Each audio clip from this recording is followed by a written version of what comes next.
Were you guys in the final mix for him there? Well, I thought we were.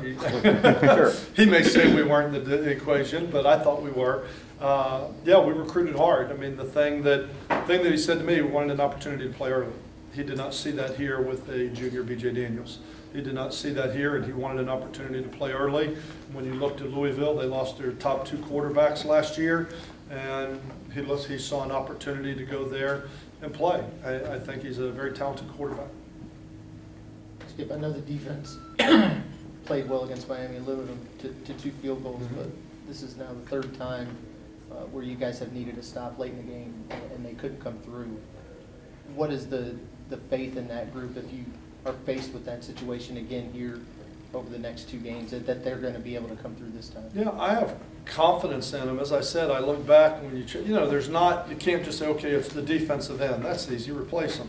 Okay, it's one linebacker. Well, that's easy. Move some guys around and get the best guys on the field, or a safety or a corner. It's not any one thing, but you go back and what does our defense have to do with the 4th down catch Sanu made on on that drive? He's covered, you're in his hip pocket, you're right there, and the young man made a great play, probably one of the best catches I've seen so far this year, with the guy sliding down on the ground, the ball a foot off the ground and tipping it to himself.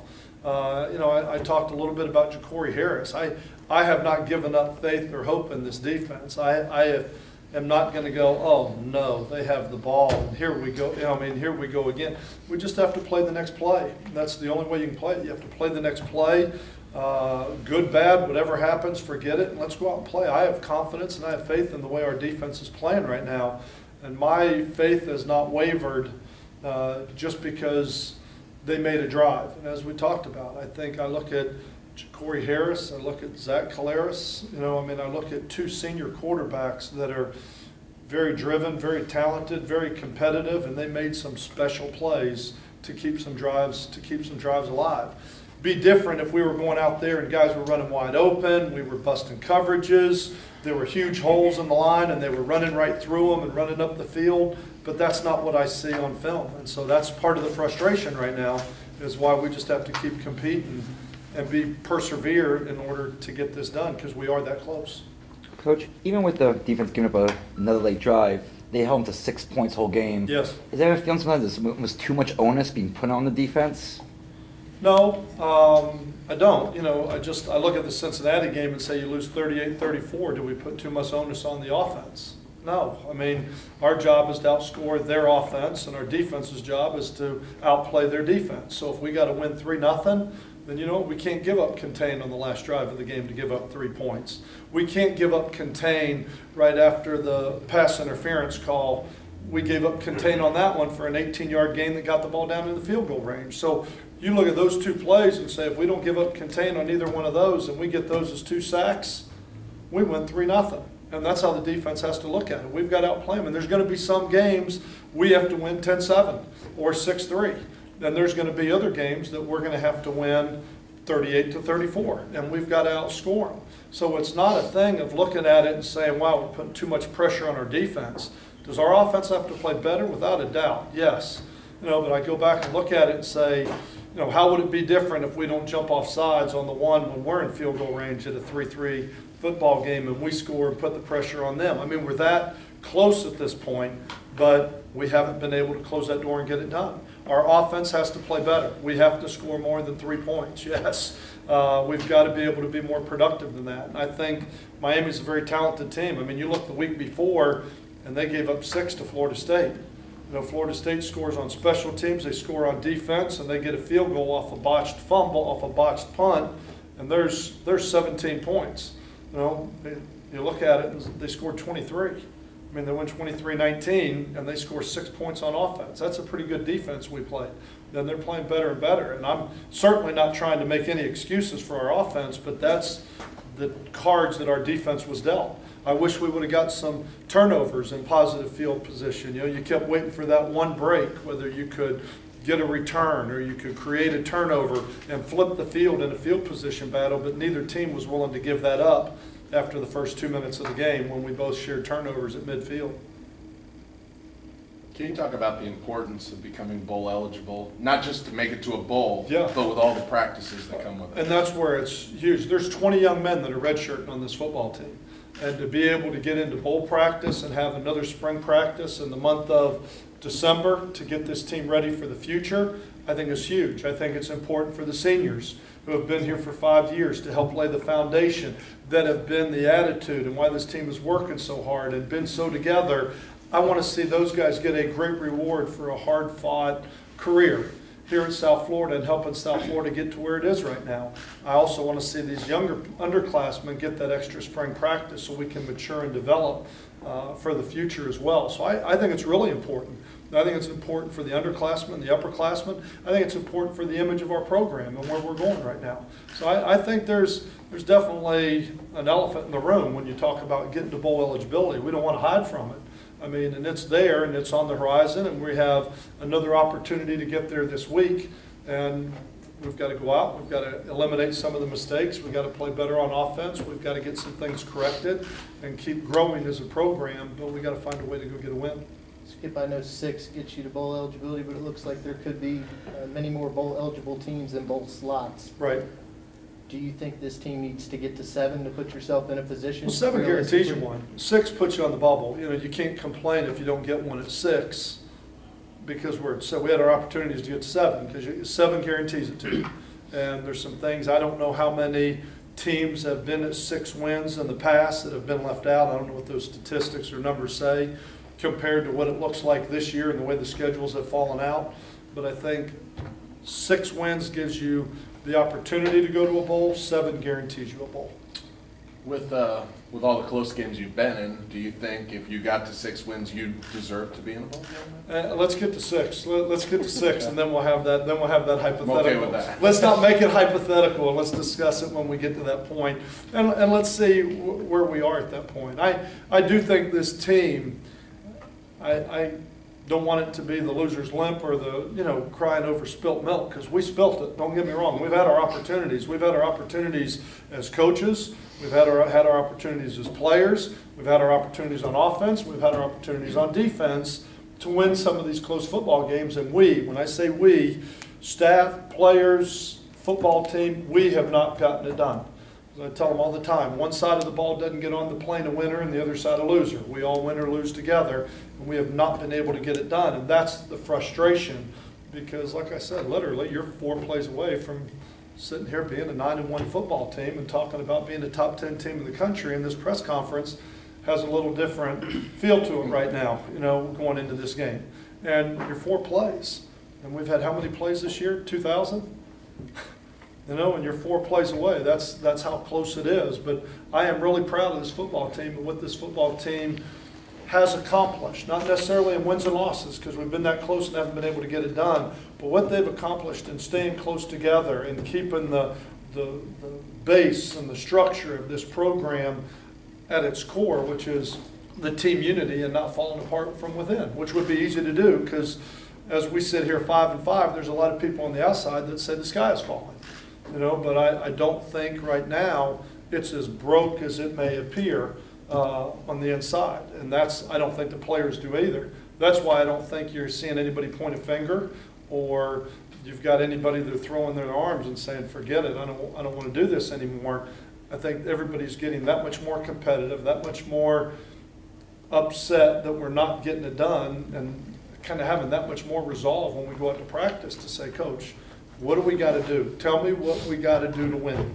I mean, that's where they are right now. We've got to find a way to get it done. But I think we're a better football team than our record indicates. And as I said, I know that's a kind of a loser's limp type of mentality because we haven't been able to get it done, and that's what we've got to do. It's a production business. Skip, on punt returns, I know you brought Nevin out initially on Saturday and then went with Victor later in the game. Did you plan to go with Victor to start things out? Yeah. Backed up, fair catch mindset, Evan Landy's decision-making ability, and just being a guy that's played that much more football that I trust to make those decisions who has made them. So most of the times when the ball was around midfield and we were looking at a inside the 20 decision, we put Evan Landy back there because I know he's going to make good decisions, and I thought he did a great job. I thought he did a great job of making the decisions and getting to the ball and catching it and not let it bounce. What happened to Marcus Shaw?